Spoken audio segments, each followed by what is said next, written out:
জনতার বিদ্রোহের মধ্য দিয়ে, গণঅভ্যুত্থানের মধ্য দিয়ে আমরা আবার এই গণতন্ত্রকে ফিরে পাওয়ার সুযোগ ফিরে পেয়েছি।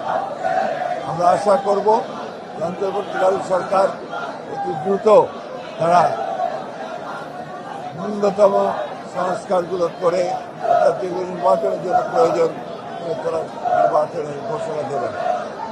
আমি অত্যন্ত হতাশ হয়েছি গতকাল প্রধান উপদেষ্টা যে বক্তব্য রেখেছেন সেই বক্তব্যে তিনি সেই রোড ম্যাপের কথা বলেন না।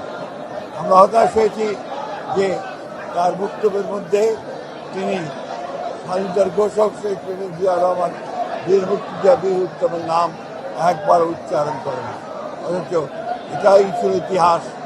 আমরা আবারও চাই না আওয়ামী লীগ যে ইতিহাস বিকৃত করেছে এখন আবার সেই ইতিহাস বিকৃত প্রকৃত সত্যকে উদ্ঘাটিত করে জনগণের যে আকাঙ্ক্ষা একটি গণতান্ত্রিক সরকার